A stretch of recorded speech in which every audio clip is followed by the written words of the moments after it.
سوال یہ پیدا ہوتا ہے کہ روح عرض پر اللہ کے دین کی سربلندی کے لیے کون سا طریقہ کار ہے؟ اس بڑا اچھا سوال کیا.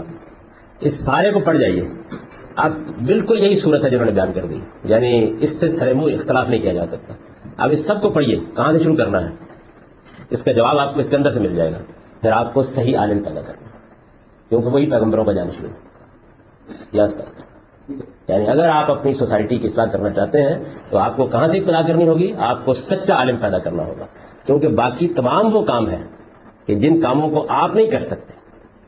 ضروریت ابراہیم درست ہو جائے یہ آپ کے بس کی چیز نہیں ہے. ریاست اپنی ذمہ داری انجام دینے لگ جائے اس کو بتائے گا کون؟ جیسے ہی آپ سچا عالم پیدا کر لیں گے تو آپ دیکھیں وہ سب کام ہونے شروع ہو جائیں گے.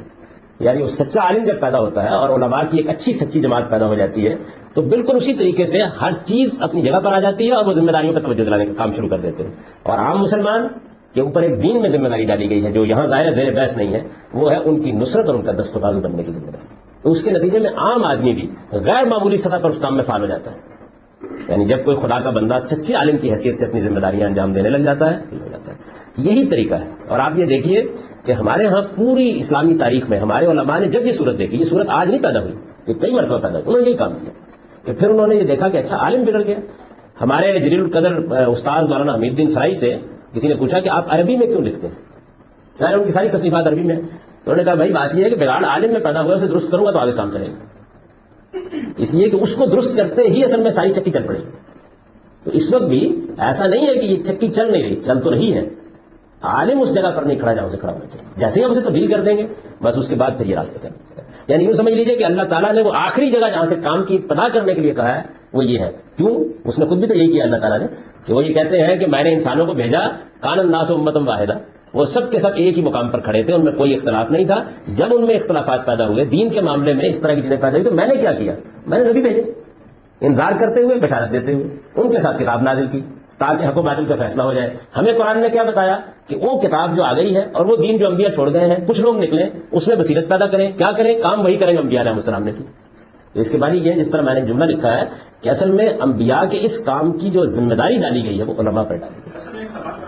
جی ہماری سوسائٹی کے پس منظر میں یہاں پہ جب تک آدمی کوئی پروٹیکشن نہ بنے تو اپنا وقت اس کے لیے دینا آسان نہیں ہے. سوال یہ ہے کہ عالم بننا اس طرح ذمہ داری ہے، وقت کی ضرورت بھی ہے. سوسائٹی اس کا کیا جواب دیتی ہے؟ اس کی معاشرتی ضروریات کا کیا ہوتا ہے اور قرون علماء اس کا کیا؟ سوسائٹی نے تو اتنا اعلیٰ جواب دے رکھا ہوا ہے. اصل مسئلہ جہاں سے پیدا ہوا ہے وہ دین کے علم کے درست نہ ہونے کا ہے. سوسائٹی اس وقت بھی ایک اندازے کے مطابق پاکستان میں 40 ارب روپیہ سال کا دینی مدارس کو دیتی ہے. اس وقت حکومت پاکستان نے چونکہ یہ مخصوص پس منظر میں سروے کرائے اور مجھ سے بھی مشورہ کیا بعض معاملات میں، تو بعض چیزیں میرے سامنے آئیں بہت اعلیٰ سطح کے اوپر. 27 لاکھ طلبہ اس وقت دینی مدارس میں پڑھ رہے ہیں. صرف دیوبندی مدارس سے جو لوگ وفاق کا امتحان دیتے ہیں ہر سال، وہ 70,000 سے 1 لاکھ کے درمیان میں. تو سوسائٹی نے حل کر دی ہوئی. اب تو صرف یہ ہے کہ سوسائٹی اصل میں یہ سارا کام جن لوگوں کو پیدا کرنے کے لیے لگا رہی ہے ان کے ہاں خامی ہے، اس کو دور کر دیجیے. جیسے ہی آپ اس کو دور کر دیں گے سوسائٹی یہ کام کر رہی. لیکن دین کا کیسا عالم پیدا ہونا چاہیے اور اس کو کس درجے میں یہ سب سمجھنا چاہیے، اس کی ضرورت ہے. انسٹیٹیوشن تو آپ گلی گلی دیکھیں بنے ہوئے. یعنی اس امت مسلمہ کے اندر یہ نہیں کہ یہ کام نہیں ہوا. یہ تو جہاں بستی مسلمانوں کی بستی ہے، اب تو صورتحال یہ ہے کہ وہاں پہلے مسجد بنتی ہے، تھوڑی دیر بعد مدرسہ بن جاتا ہے. یہ چل رہا ہے سسٹم. اور اس سسٹم کے تحت ہمیشہ سے اہل علم کی ذمہ داری بھی سوسائٹی نے اٹھا رکھی ہے. کیونکہ یہی طریقہ جو ہے یہ اللہ کے پیغمبروں نے اختیار کیا. خود رسول اللہ علیہ وسلم کے سامنے معاملے میں یہی ہوا، موسیٰ کے معاملے میں یہی ہوا. ان کی ذمہ داری پر سوسائٹی اٹھا لیتی ہے. یعنی آپ وہ کام کیجئے، معاشرہ آپ کی خدمت کے لیے ہے. مسلمان سوسائٹی کی یہ ذمہ داری ہے کہ وہ اس کا اہتمام کرے کہ اس کے اندر سے یہ لوگ پیدا ہوتے رہے. تو یہ جس وقت آپ امت کے بگاڑ کا ذکر کرتے ہیں تو ایسا نہیں ہے کہ امت اس طرح بگڑ گئی، قومی حیثیت سے بگڑ گئی ہے. اس کے اندر آج بھی خیر کے لیے دینے والے، تڑپنے والے، کام کرنے والے لوگ موجود ہیں.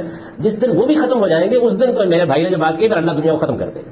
ابھی تو اس کا پورا امکان موجود ہے. ذرا آواز لگائیے، صحیح دین لوگوں کو بتائیے. تڑپ اٹھتے ہیں لوگ، لپکتے ہیں اور اس کے لیے سب کچھ کرنے کو تیار ہو جاتے ہیں. کوتاہی یہاں سے ہو رہی ہے کہ لوگوں تک یہ صحیح بات پہنچ نہیں ہے. ہوتا ہے یہاں سے. کس کے ساتھ سوسائٹی نے تعاون نہیں کیا؟ کیا اس معاشرے کے اندر ابوالکلام آزاد نے دعوت دی؟ تعاون نہیں کیا. ابواللہ مودودی نے دعوت دی؟ تعاون نہیں کیا. بہت تعاون کیا. یہ ہمارا معاشرہ جو ہے، میں تو بالکل مایوس ہوں. زندہ و بیدار معاشرہ ہے اور اپنی ذمہ داریاں انجام دے رہا ہے. بدقسمتی یہ ہے کہ دین کے علم کی روایت اتنی خراب ہو گئی ہے کہ وہ مدرسے جن کے اندر سے اس درجے کے لوگ پیدا ہونے چاہیے تو نہیں ہو رہے. یہ مسئلہ. ورنہ سوسائٹی بہت کنٹریبیوٹ کر رہے ہیں. جناب صاحب یہ علماء کا دست و بازو بن گئی کہ جو فرد کی ذمہ داری ہے اگر وہ یہ ذمہ داری ادا نہیں کر پائے تو اس کا کیا ہے؟ کیونکہ سورہ اثر کے مطابق آپ نے بتایا کہ وہ حق و بات کی نصیحت اور تلقین کرتے ہیں تو وہ استحقاق ان کا قائم ہو جائے گا جنت میں. یہ بات یہ ہے کہ یہ جو اصولی باتیں بیان کی جاتی ہیں وہ اصولی باتیں تو اسی طرح سے بیان کی جاتی ہیں. اس کا یہ مطلب نہیں ہوتا کہ انہوں نے کوئی جرم کیا تو پکڑے نہیں جائیں گے. تو نصرت دین کی جو ذمہ داری ہے وہ آپ کے ایمان کا تقاضا ہے. اس کو ادا اگر آدمی نہیں کرتا تو مسئلہ مواخذے کا نہیں ہوتا سوائے چند متعین صورتوں کے جب اللہ کے رسول ہوتے ہیں موجود. مسئلہ زیادہ سے زیادہ آگے بڑھ کے اللہ کے ہاں مرتبہ پانے کا ہوتا ہے اور اس کی اپنی تبدیلی ہوتا ہے. یعنی جب اللہ کا پیغمبر موجود ہوتا ہے وہ کہتا ہے کہ میری نصرت کے لیے آگے بڑھو تو اس وقت تو بعض حالات میں ایمان کی منافی ہوتا ہے کہ آدمی آگے نہ بڑھے. ان حالات میں کیا ہے وہ یہ ہے کہ عام آدمی جو ہے مددگار ہوتا ہے, دست و بازو بن جاتا ہے. وہ یہ کہتا ہے کہ ٹھیک ہے اگر دین کی صحیح دعوت جو ہے وہ لوگوں تک پہنچانی ہے تو میں اس میں جو تعاون کر سکتا ہوں حاضر ہوں. کوئی اپنے وقت سے تعاون کرے گا, کوئی اپنے مال سے تعاون کرے گا, کوئی اپنی صلاحیت سے تعاون کرے گا. عام آدمی یہی کرتا ہے اور پوری اسلامی تاریخ میں بلکہ انسانی تاریخ میں یہی کرتا ہے, یہی کرے گا. اور یہ اجر و ثواب کی چیز ہے. یعنی اس میں مواخذے کے وسائل نہیں زیر بحث لانے چاہیے. یہ بعض اوقات اس معاملے میں لوگوں کو پھانسی پر لٹکا دیتے ہیں. اجر و ثواب بڑا کام ہے, بڑی غیر معمولی بات ہے. اگر اللہ کسی کو دیکھے نا, اللہ تعالیٰ کیا کہتے ہیں, وہ کہتے ہیں کہ میرے دین کی خدمت کے لیے اگر تم سے کچھ وقت مانگا جا رہا ہے, پیسے مانگے جا رہے ہیں, اللہ تعالیٰ نے خود مانگے نا جب, تو کیا کہا, اقرض اللہ قرض حسنا, اس کو انفاق نہیں کہا, فرمایا مجھے قرض دے دو. اللہ تعالیٰ نے کہا کہ میں تم سے قرض مانگتا ہوں, مجھے قرض دے دو. یہ قرض وہ ہے کہ جو خدا کے دین کی خدمت کے لیے آدمی جب اپنے آپ کو وقف کرتا ہے یا اس کی ضرورتوں کو پورا کرتا ہے تو اس کے لیے دیا جاتا ہے. تو ایک مسلمان جب قرآن پڑھے گا اور یہ معلوم کرے گا کہ اچھا اللہ نے مجھ سے اپنے دین کی خدمت کے لیے قرض مانگا ہے, تو آپ اس کے جذبات کا اندازہ کر سکتے ہیں. کیا اس کے بعد ہی وہ قرض دے گا کہ اس کو کہا جائے کہ نہ دیا تو تم پکڑے جاؤ. بہت سی چیزیں ہیں جو ترغیب کے مقام پر جو اعلیٰ درجات پانے کے لیے ہے. تو دین کی نصرت کا مطالبہ اللہ تعالیٰ نے ایسے کیا. وہ یہ کہتے ہیں کہ میرے دین کے مددگار بن جاؤ, بلکہ حد کر دی, یعنی آدمی کی آنکھوں میں آنسو آ جاتے ہیں. یہ نہیں کہتے میرے دین کے مدد, میرے مددگار بن. یعنی کائنات کا پروردگار کہتا ہے کون انصار اللہ, میرے مددگار بن گئے. اور پھر پیسے مانگتے ہیں اللہ میاں, تو کہتے ہیں اقرض اللہ قرض حسنا, یہ میرے دین کی خدمت کا کام ہو رہا ہے, اس کے لیے قرض دو مجھے, یہ میں لوٹا دوں گا. اور وہ جب وہ لوٹائیں گے تو کیا کہہ رہے ہیں ان کے لوٹانے کو. تو اس ترغیب کے ساتھ لوگوں کے سامنے آنا چاہیے. میرے خیال کے مطابق میں نے آپ کو بھی بتایا کہ امت مسلمہ کوئی کم نہیں کر رہی, مسجدیں بنا رہی ہے اسی جذبے سے بنا رہی ہے. اب بات غلط بتائی جا رہی ہے تو اس میں لوگوں کا کیا قصور ہے؟ قصور ان لوگوں کا ہے جن کو خدا نے دین کے علم میں بصیرت دی لیکن وہ اس کا حق ادا نہیں کر سکے. ورنہ مسلمان مسجدیں بنا رہے ہیں, مدرسے بنا رہے ہیں. اور آپ دیکھیے کہ مدرسوں کی جو اس وقت عمارتیں ہیں وہ تو بینکوں کی عمارات سے بھی آگے بڑھی ہوئی. یہ کون دے رہا ہے؟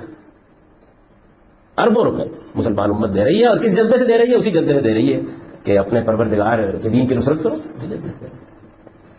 سر اس بصیرت کی جو بات ہے وہ بصیرت پیدا کہاں سے, اور بصیرت تو نہیں تھی اس میں ٹھیک ہے. یہ بصیرت کی آپ نے بات کرنا ہے کہ وہ بصیرت سے کام نہیں کیا جا رہا اور مساجد سے لگا رہا, تو وہ بصیرت میں پیدا ہی نہیں ہوئی کیونکہ جو اٹھان ہے وہی غلط ہے. تو ہم نے اس کے لیے کیا رائے ہے؟ یہ بات یہ ہے کہ اللہ تعالیٰ نے ایسا بھی نہیں کیا اس امت کے ساتھ کہ اس کے اندر جب اس طرح کی صورتحال پیدا ہو جاتی ہے تو روشنی کی کوئی کرن باقی نہیں رہتی. یہی بات ہے جس کو حضور نے بیان فرمایا تھا کہ میری امت کبھی بھی گمراہی پر جمع نہیں ہوگی. اس کا لوگوں نے مطلب یہ سمجھا کہ جب سب ایک بات کہہ دیں تو صحیح ہوتی ہے. یہ نہیں ہے. اس کا مطلب یہ تھا کہ جب ہجوم ہوگا برائی کا اس وقت بھی کہیں نہ کہیں سے روشنی کی کرن سامنے آتی ہے. کوئی یہ خدا کا بندہ جو ہے ٹھیک حق کو بیان کرنے کے لیے موجود ہوگا. تو یہ اہتمام اللہ کرتے رہتے ہیں, یعنی اس سے کبھی بھی امت خالی نہیں ہوئی.